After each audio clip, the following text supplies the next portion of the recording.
Carlos, bienvenido a Poder y Dinero. Bienvenido. Mucho gusto, un gran saludo y gracias por la oportunidad de comentar sobre los trabajos y los estudios que hacemos en el Inter-American Institute for Democracy, que es un think tank de los Estados Unidos que trabaja sobre los temas de libertad, democracia, derechos humanos e institucionalidad en todas las Américas. Así es, Carlos. Una tarea cada vez más complicada en una región que parece que va para el otro lado. Por eso mismo le queríamos preguntar, pedir un balance, un recorrido sobre las principales crisis políticas que usted está viendo en nuestra región. Bueno, el tema es que el siglo XXI es crítico por la confrontación de dictaduras contra democracia.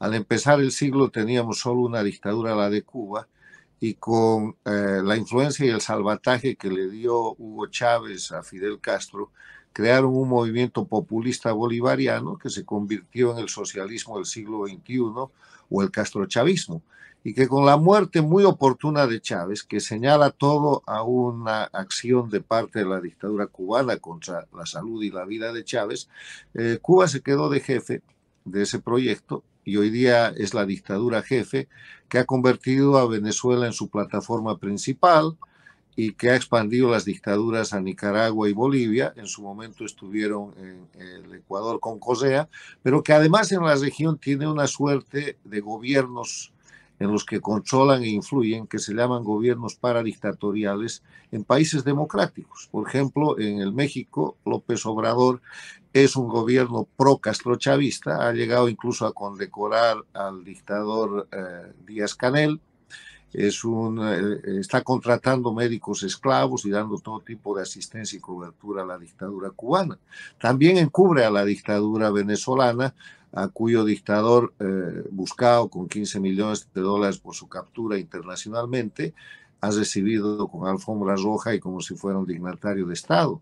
Ha acogido a Evo Morales cuando renunció en Bolivia y ha preparado toda la conspiración para reinstalar el dictador en Bolivia junto con Argentina, y soporta a la dictadura de Nicaragua. La Argentina es el otro gobierno paradictatorial, Fernández Kirchner, totalmente al servicio del sistema dictatorial, y acaba de pasar algo interesantísimo. Han hecho una reunión donde aparece Cristina Kirchner junto con Rafael Correa, los dos condenados con sendas sentencias de cárcel por corrupción, y hacen una reunión como si se tratara de una acción política en el marco de lo que es el Acuerdo de Puebla, que sostiene el socialismo del siglo XXI o el castrochavismo, para protestar contra la justicia.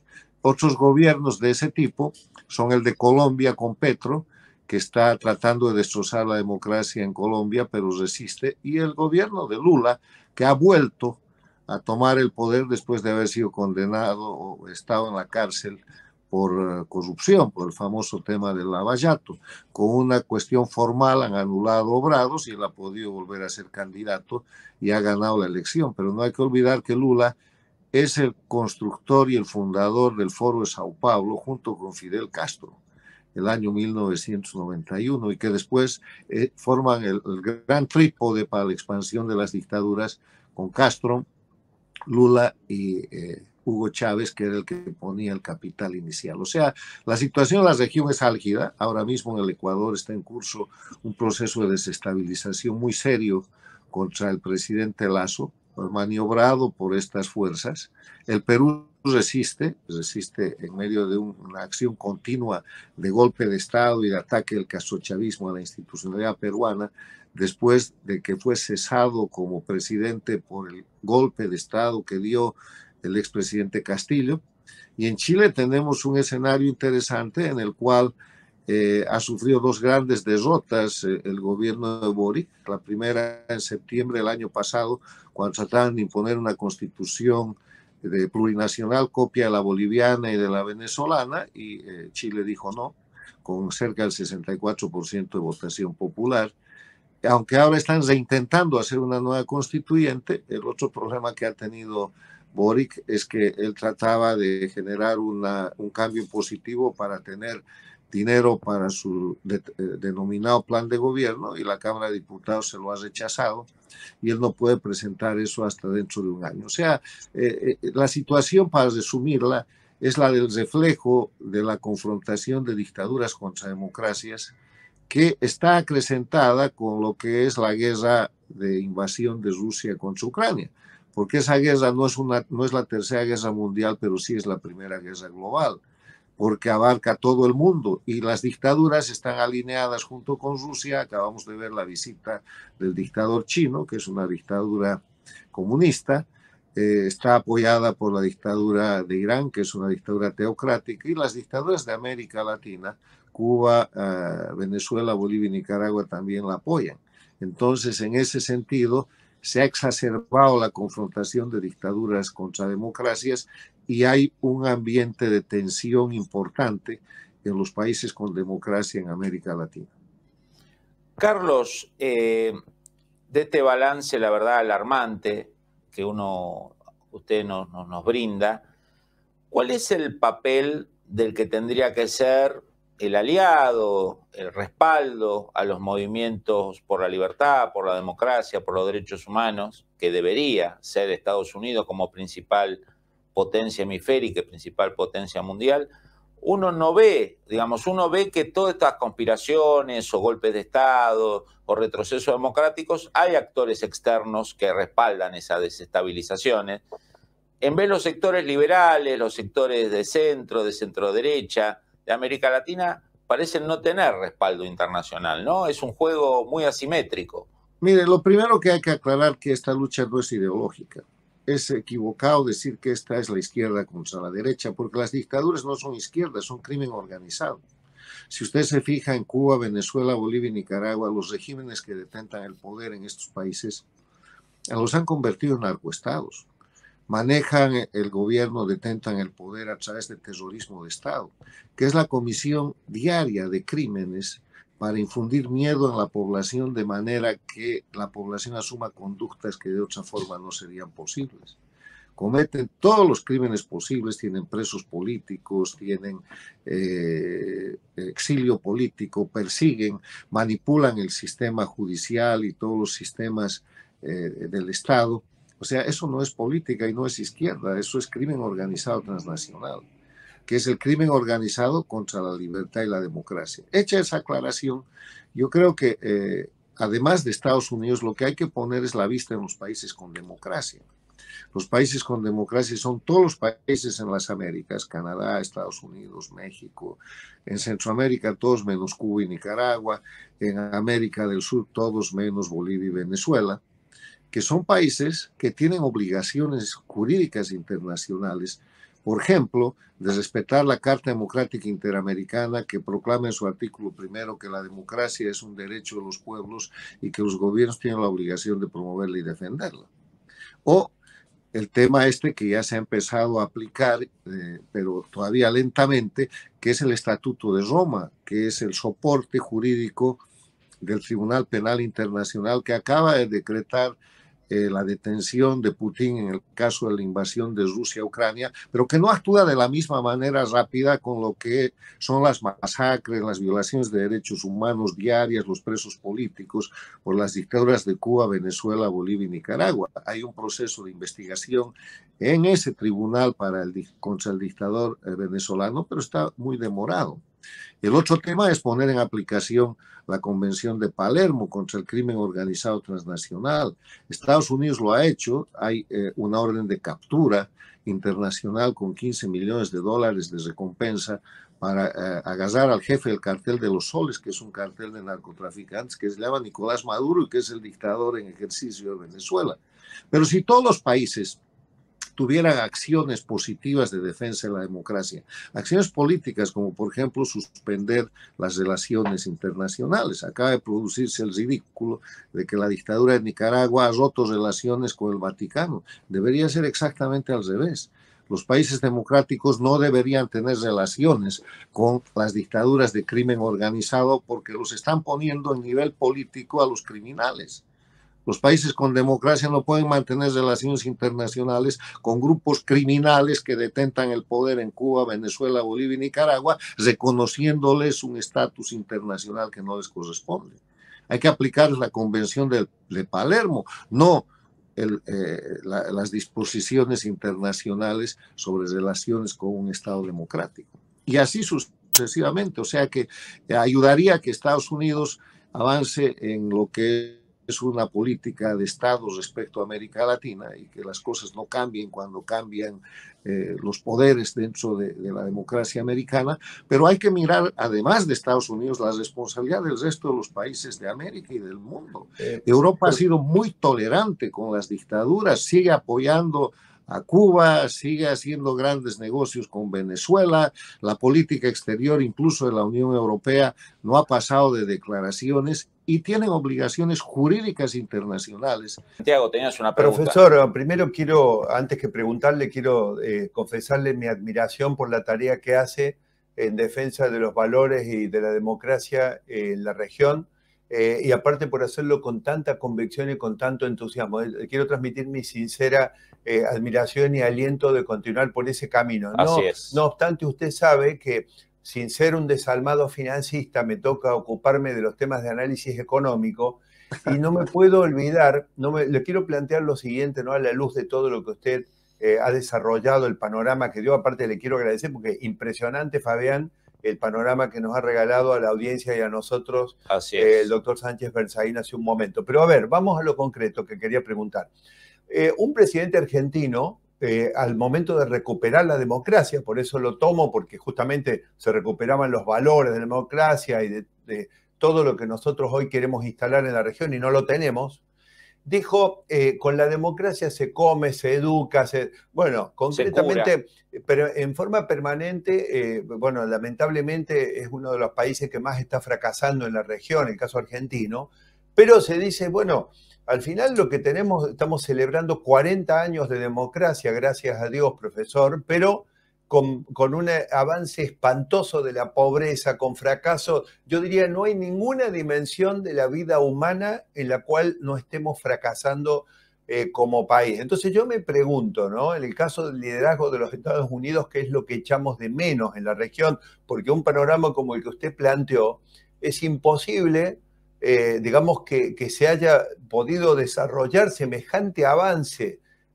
digamos, de los malos, si me quiere permitir esa expresión en la región, si no hay una distracción o una siesta estratégica por parte del país más importante del mundo, que es los Estados Unidos, que de repente, digamos, se le infecta todo su patio trasero o casi todo su patio trasero. Entonces yo me pregunto, toda esa lucha por los valores, por la democracia, por las libertades, ¿no se ve empañada por el permanente fracaso económico y social? ¿Y cómo salimos de esto, profesor? Mira, hay varias cosas que aclarar respecto a su pregunta. Primero, no hay que confundir democracia con gobierno. Democracia es un sistema para resolver los problemas de la sociedad fundado en la libertad, el respeto a los derechos humanos, la separación e independencia de los poderes, la temporalidad en el cargo, la rendición de cuentas, la libertad de prensa y todos esos valores que hacen a derechos humanos y libertad. Mientras que el gobierno es la gestión. Entonces ahí yo le quiero dar unos cuantos ejemplos. Las cosas no van muy bien en la Argentina, no van muy bien porque en 40 años de democracia hay problemas económicos serios, hay pobreza, pero la Argentina no está como Venezuela. En 20 años, por falta de democracia, a Venezuela la han convertido en una crisis humanitaria. La Argentina no está como Cuba. En 64 años han destrozado ese país. La Argentina no se puede comparar con Bolivia o Nicaragua, que tienen unas crisis económicas horribles y que además todos estos países son narcoestados. La Argentina tiene problemas, hay algunas provincias argentinas que son narcoestados o que están siendo señaladas como tales, pero en la Argentina hay democracia. O sea, no confundir democracia como sistema con gobierno, que en general son malos gobiernos, porque ese es otro problema que hay que ver. La democracia necesita buena gestión, necesita buenos gobiernos. Claro. Y por eso es que las elecciones castigan a los malos gobiernos y hay cambios. Entonces, si algo hay que ponderar en la Argentina, con todas sus crisis económicas, con el deterioro de lo que es el nivel de vida y la clase media, tiene democracia y tiene libertad. En la Argentina ustedes tienen un sistema en el cual van a tener elecciones paso el 13 de agosto próximo y después van a tener elecciones generales en octubre y van a tener un nuevo gobierno, porque este es malo. Por la misma razón que votaron contra Macri, porque resultó malo y llevó a los argentinos a votar entre ese mal gobierno y el crimen organizado, y ganó el crimen organizado. Ahí tenemos Entonces, un problema.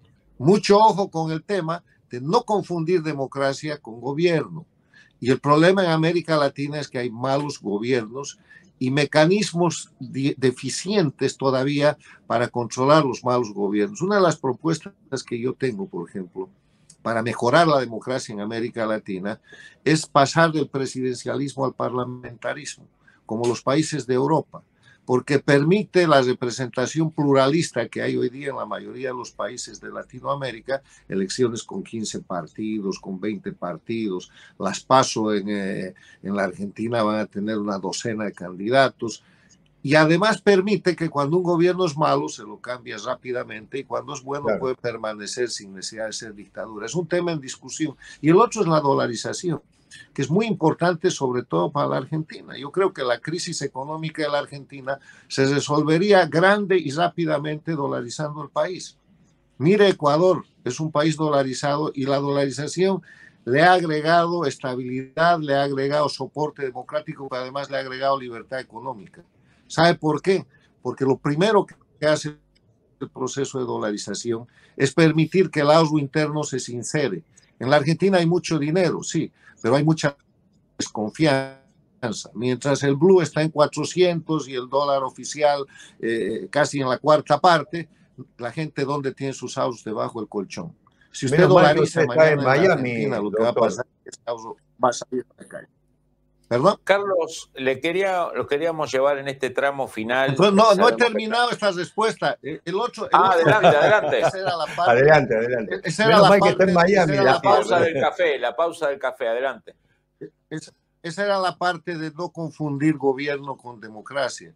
Churchill dijo que la democracia es el peor de los sistemas que ha inventado el ser humano, con excepción de todos los demás. O sea, yo no recomiendo a nadie pasar de la democracia a un sistema de dictadura como el boliviano, disfrazado de democracia, con 230 presos políticos, más de 10.000 exiliados y un país quebrado, donde no hay prensa libre, donde este programa no es posible. ¿Y para qué le hablo de Venezuela, de Cuba, de Nicaragua? O sea, no confundir. Y el segundo tema que tocó en el aspecto económico es el tema de que hay que mirar el proceso regional y de nuevo la participación de Estados Unidos. Yo creo que la participación de Estados Unidos necesita interlocutores válidos en América Latina y esa interlocución válida tiene que tener una propuesta. La mejor, en mi criterio, sería volver al año 94, cuando en la primera cumbre de las Américas, en base al proyecto que hizo el presidente Bush primero, manejado por Bill Clinton, que le había ganado la elección a Bush, se pone en marcha un proyecto de integración regional fundado primero en la democracia, segundo en el desarrollo sostenible con lucha contra el narcotráfico y el crimen, y tercero en el libre mercado.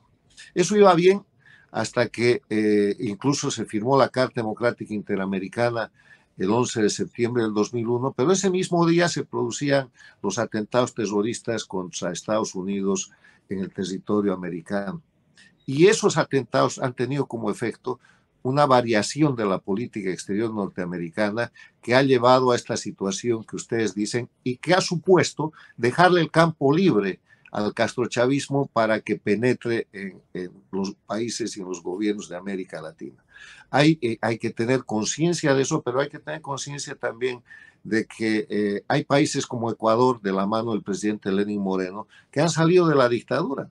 Han sacado a Correa, han procesado, Correa tiene una sentencia de 8 años de cárcel por corrupción, han vuelto a la lucha contra el narcotráfico y tienen problemas, sí, porque los países tienen problemas y la mejor manera de arreglar los problemas es la democracia. Se necesita liderazgo proactivo de parte en los diferentes países latinoamericanos. Yo veo que eso existe, miren Costa Rica, miren El Salvador en una lucha intensa contra el crimen organizado y exitosa, miren Panamá con niveles importantes de estabilidad, miren el Uruguay, que es un país tan cercano a la Argentina y tan exitosamente, económicamente exitoso y diferente. Miren el propio Brasil, que con todas sus idas y venidas y presiones de parte del socialismo del siglo XXI, es una democracia que prospera. O sea, democracia, liderazgo y buen gobierno. Esas son las recetas.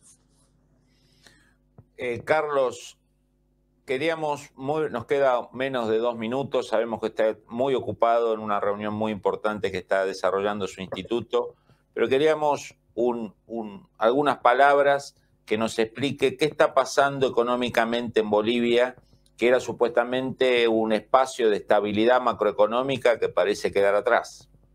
Mire, el espacio de estabilidad macroeconómica lo estableció el año 1985, la nueva política económica con el doctor Paz Extensor. Lo reforzaron los gobiernos de Sánchez Lozada, pero a partir del golpe de Estado del 2003 y la instalación del sistema del socialismo del siglo XXI, aprovecharon y cosecharon todo lo que aquello que ellos llaman neoliberalismo hizo. La capitalización social, la inversión, Bolivia era la potencia gasífera del Cono Sur, han liquidado todo. Hoy día Bolivia no puede ni cumplir la cuenta de gas, la cuenta antigua con la Argentina, está importando gas y tiene una crisis económica donde sus reservas se han reducido a poco más de 360 millones de dólares líquidos. Entonces en Bolivia hay corralito, en Bolivia no hay dólares, en Bolivia es un narcoestado, en Bolivia la deuda externa supera a más del 100% del Producto Interno Bruto, que además es muy pequeño, 40.000 millones de dólares, no tiene crédito internacional y eso se llama una crisis económica, consecuencia de la dictadura. En democracia eso nunca hubiera pasado porque el boom del 2008, 2009, 2010 de los precios de los commodities hubiera sido aprovechado para poner a Bolivia en el primer mundo. Pero Carlos, han hecho desarrollismo, corrupción y narcoestado. Le queremos agradecer, lo liberamos para que pueda asistir a esa reunión que nos comentó. Muchas gracias. Agradecerle profundamente su análisis y la evaluación de este escenario. Muchas gracias, profesor. Doctor.